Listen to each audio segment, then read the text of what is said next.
नमस्कार। IND analysis ticket पर संकट में आपका स्वागत है। मैं हूं राजेश सक्सेना। बेहतर करना है, आज इसी पर हम चर्चा करेंगे, बातचीत करेंगे। चर्चा शुरू करें उससे पहले जो मेहमान हमारे साथ इस चर्चा में आज जुड़ रहे हैं उनका तारुफ करा देता हूं, परिचय करा देता हूं, फिर चर्चा को हम आगे बढ़ाएंगे। पहले खास जो मेहमान हमारे साथ जुड़ चुके हैं उनके पास चलता हूं।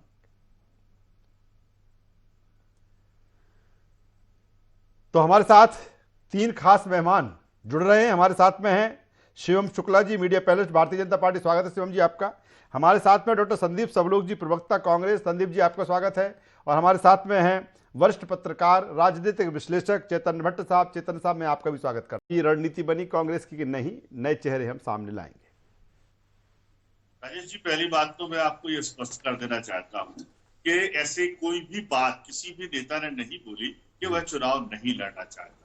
जहां तक प्रत्याशी चयन की प्रक्रिया की बात है, हमारे साथी बीजेपी प्रवक्ता जो बात कह रहे थे वही बात कांग्रेस पार्टी पर भी लागू होती है कि हमारी एक निश्चित प्रक्रिया है।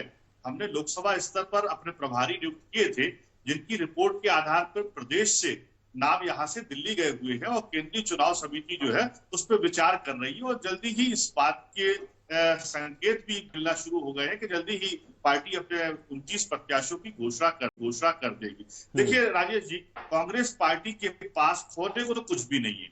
हमारी एक सीट है जिसपे भी भारतीय जनता पार्टी की नजर लगी हुई है। और कमलनाथ जी को लेकर जो एक विवाद भारतीय जनता पार्टी ने शुरू किया और बाद में बैकफुट पर भारतीय जनता पार्टी खुद आ गई। कमलनाथ जी ने साफ तौर पर कहा कि ऐसी कोई बात ना तो उन्होंने कही और ना ऐसा कोई विचार आया।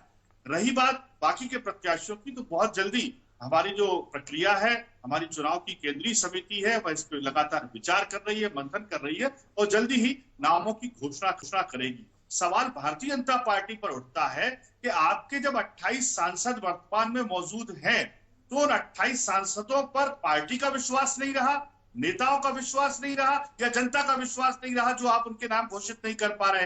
अरे आपने 5 साल उनको मौका दिया है, उससे ज्यादा सालों से वो सांसद हैं, उनका प्रतिनिधित्व कर रहे हैं क्षेत्रों का। आप उनसे बोलिए कि जाइए चुनाव लड़िए। लेकिन आप जानते हैं कि आपकी सरकार ने, आपके निर्वाचित सांसदों ने जनता की अपेक्षाओं को पूरा करने के बजाय सिर्फ अपनी राजनीति चलाने का काम किया है और जनता उन्हें नकारने वाली है, उन्हें पद से हटाने वाली है। इसलिए भारतीय जनता पार्टी परेशान है कि कौन से नए नाम हम लोकसभा चुनाव के लिए घोषित करें। इतना सा मामला के वितरण को लेकर तमाम तरह के समीकरण देखे जा रहे हैं।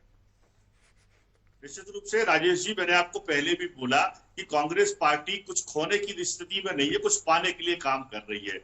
और हमारे प्रदेश कांग्रेस अध्यक्ष माननीय जीतू पटवारी जी वरिष्ठ नेताओं के मार्गदर्शन में जिस तरह से संगठनात्मक स्तर पर लगातार समीक्षा करके निचले स्तर की सारी रिपोर्ट इकट्ठी कर रहे हैं, उससे तो हम साफ कह सकते हैं कि चुनाव हम पूरी ताकत से लड़ रहे हैं। वरिष्ठ पत्रकार सम्मानीय चेतन भट्ट जी ने अभी अपने विचारों में कहा था कि कांग्रेस पार्टी में निराशा है। निश्चित रूप से परिणाम हमारे विपरीत आए, जो अपेक्षाएं थी उनके खिलाफ आए। हमारी जो मेहनत थी उसमें किन कारणों से बट्टा बैठा, ये इस पे अभी आने बात करने की आवश्यकता नहीं होगी, बीती बात हो गई, हम नई बात करते हैं। तो कांग्रेस पार्टी का निचले स्तर से लेकर ऊपर तक का कोई भी नेता या कार्यकर्ता निराश जरूर हुआ था, लेकिन हताश बिल्कुल नहीं है। उत्साह है, ऊर्जा है और पूरी ताकत से लोकसभा चुनाव लड़ने की हम तैयारी कर रहे हैं राजेश जी, इसमें कहीं कोई दो राय नहीं है। माननीय राहुल गांधी जी अगले 4-5 दिन मध्य प्रदेश में रहने वाले हैं, उससे भी प्रदेश में एक ऊर्जा का संचार होने वाला है। जिन मुद्दों को लेके वो न्याय की बात को लेके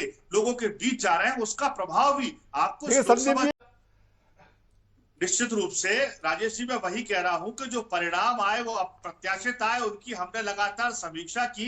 वो क्या कारण है उन पे मैं बिल्कुल नहीं जाना चाहता हूं, क्योंकि बीती बात हो गई है। हम तो नए कुछ करने के लिए, नया एक परिणाम लाने के लिए, नया प्रयोग करने के लिए आगे बढ़ने की तैयारी कर रहे हैं। और आप देखेंगे कि जैसे ही लोकसभा चुनाव की दुंदुभी बजेगी, आप देखेंगे हमारे प्रत्याशी चलिए मुझे लगता है बेहतर बात डॉक्टर संदीप सब लोग कर रहे हैं।